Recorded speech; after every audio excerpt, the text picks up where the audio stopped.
যেরকমটা ভাবা সেরকমটা আর হলো কই। আমরা ঋষিকেশে খুব ফেমাস ফ্রিডম ক্যাফেতে এসেছি। আর মাথায় ছিল গঙ্গা ভিউ দেখতে দেখতে দুপুরের খাওয়াটা আজকে সারবো। কিন্তু আমাদের নসিবে নেই। তাই বলল ওদের স্টাফ এসে যে এইখানে তো ৭ জনের টেবিল হবে না। বাধ্য আমরা গেলাম ভেতরে। আর ওই সময় ছিল ৩টে মতো দুপুর। খিদেই একদম সবার পেট জ্বালা করছে যাকে বলে। বিটেলস আশ্রম গিয়েছিলাম, ওখানে হাঁটাহাঁটি হয়েছে। আর এখানে এসেই আমরা ফার্স্ট অর্ডার করে দিয়েছিলাম রিফ্রেশিং একটা ড্রিঙ্ক, মইতো নিয়েছি। এরপর মিস্টার মাঝি অর্ডার করলো মিক্সড নুডলস আর হোয়াইট সস পাস্তা।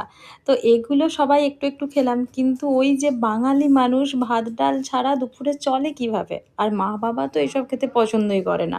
তাই আমরা ডাল আর ফুলকপি আলুর সবজি আর বেশ কয়েক প্লেট ভাত নিলাম, ওটা খেয়ে শান্তি। ওদিকে দাদা যতক্ষণ বিল পেমেন্ট করছে, এদিকে একটু বসেছিলাম, শেষে চিজ কেক খেয়ে বেরোলাম।